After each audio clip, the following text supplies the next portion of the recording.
बल्कि एक बहुत महत्वपूर्ण कंसेप्ट है महाभारत में।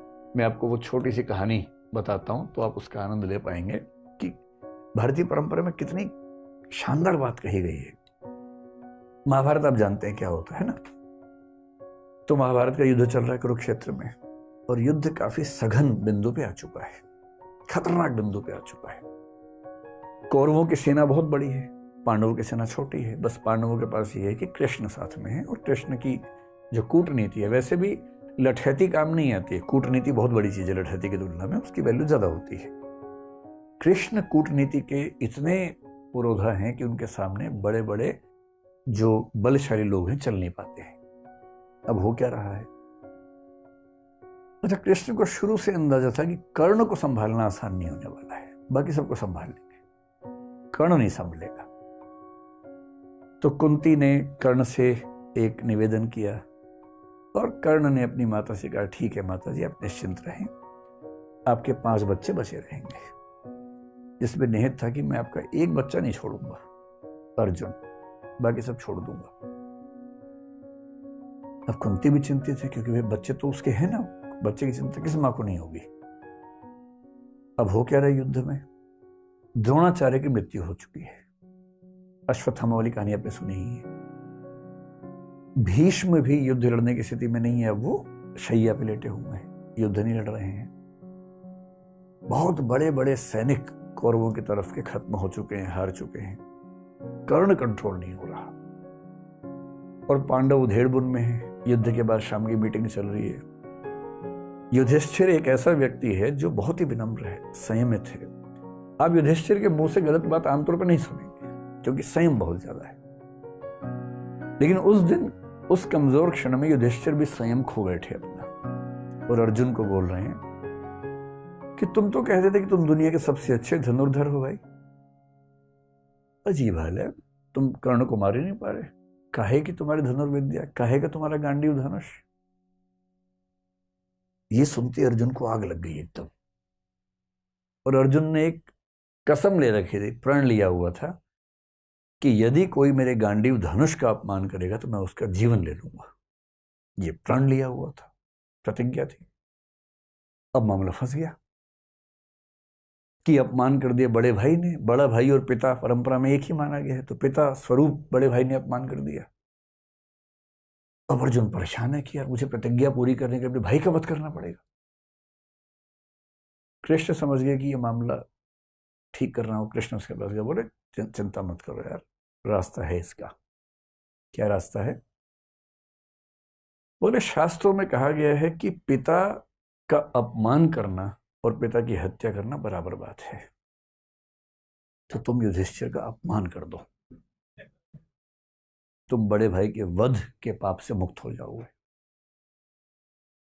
उसने कहा ये ठीक रहेगा। तो उसने उसी सभा में वापस जाके बोला, आपने जो जुआ खेला उसकी वजह सब कुछ हो रहा है। आपने ही सारी गड़बड़ की थी। उस दिन आपने पत्नी को दांव पर लगा दिया, राज्य को दांव पर लगा दिया, आपकी वजह से वनवास हम सबको मिला, हम सबका जीना मुश्किल हुआ, ये आप जिम्मेदार हैं इसके। युधिष्ठिर अवाक देख रहे हैं कि ये क्या बोल रहा है भाई, कैसे बोल रहा है।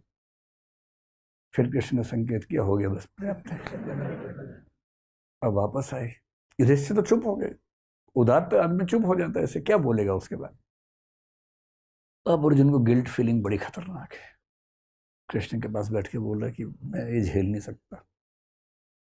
पिता की निंदा और पिता की हत्या बराबर है। मैंने पिता की निंदा की, यानी कि मैंने पिता की हत्या की है, और पिता की हत्या के बाद मैं जीवित रहूं ये संभव नहीं है। मैं तो खुद को खत्म करूंगा। सबने समझा है, पर वो अड़ गया ना, और फिर चिता तैयार कर ली गई उसके लिए। अब कृष्ण को लगा, बताओ यार, एक सोल्यूशन निकाला है तो मामला दूसरा फंस गया। फिर कृष्ण ने मामला संभाला। कृष्ण तो मामला संभाल लेते हैं। कृष्ण बोले, देखो शास्त्रों में एक बात और कही गई है। तो अर्जुन तो तैयार था एकदम। तो उसने कहा, क्या कहा गया है? कृष्ण ने कहा, आत्म प्रशंसा और आत्महत्या बराबर है, इसलिए अपनी तारीफ कर लो, आत्महत्या हो जाएगी। अब ये कहानी कितनी सही है कितनी गलत है मुझे नहीं पता, क्योंकि मैंने तो इंटरनेट से कहीं ढूंढी तो पढ़ी है पूरी कहानी। पर एक रोचक बात है, आत्म प्रशंसा को, नार्सिसिज्म को आत्महत्या माना गया है। और इसका मतलब है कि हमारी कल्चर ये सिखाती है कि कोई भी बच्चा अगर उछल कूद मचाए कि मैं तो ये हूं, मैं तो वो हूं, तो ना, तुम ये वो नहीं हो, एक बहुत बड़े संसार के छोटे से हिस्से हो, उतने ही हो, उतना ही अपने आप को समझो। और इसीलिए आपको इंडियन फिलॉसफी, इंडियन लिटरेचर की परंपरा में ऐसे एक से बढ़कर एक लोग दिखेंगे, बहुत योग्य थे पर बड़ा बोल नहीं बोलते थे। बड़े बड़ाई ना करें, बड़ा ना बोलें बोल, रहीमन हीरा कब कहे लाख टका मेरो मोल। जो बड़ा होता है बड़ाई नहीं करता है अपनी। रहीम कह रहे हीरा कब कहता है कि मेरा मोल लाख टका है, नहीं कहता, कहना भी नहीं चाहिए। क्यों कहना चाहिए? तो रहीम की ये लाइन नार्सिसिज्म के खिलाफ ही तो है। तुलसीदास जैसा आदमी जो इतना महान महाकाव्य, मतलब पूरी भारतीय परंपरा में सबसे महान महाकाव्य कौन सा मानता है? रामचरितमानस। भारत के दुनिया भर में मानते हैं, क्योंकि उतनी प्रसिद्धि किसी को नहीं मिली। वो आदमी इतनी महान रचना लिखने के बाद भी क्या लिखता है? कवित विवेक एक नहीं मोरे, सत्य कहो लिखी कागज कोरे। यानी कविता करने का विवेक रत्ती भर मेरे अंदर नहीं है, मैं तो जो सच समझता हूं कोरे कागज पर लिख देता हूं, बस इतना ही करता हूं। कवि न हो नहीं बचन प्रवीणु, सकल कला सब विद्याहीनु। ना कवि हूं ना भाषा की प्रवीणता मेरे अंदर है, सारी विद्याओं से हीन हूं, बहुत ही छोटा व्यक्ति हूं। ये वो व्यक्ति कह रहा है जिसने दुनिया का सबसे सफल महाकाव्य लिखा है, क्योंकि उसके संस्कार ये कहते हैं कि अपनी प्रशंसा करना बहुत बुरी बात है। कबीर दास ने पूरी दुनिया में आग लगा दी, इतना अच्छा साहित्य लिखा, इतना अच्छा साहित्य लिखा। और जब किसी ने पूछा कि आप इतनी अच्छी कविताएं कैसे लिखते हैं, तो क्या कह रहे हैं? तुम जिन जान्यो गीति हैं वह निज ब्रह्म विचार। तुम जिनको मेरी कविताएं बता रहे हो ना, कविता वविता कुछ नहीं है, मैं तो अपनी बात भगवान के बारे में लिखता हूँ, आप उसको बोलते कविता है। कविता कहाँ? ना मैं पढ़ा लिखा हूँ ना मैं कुछ जानता हूँ।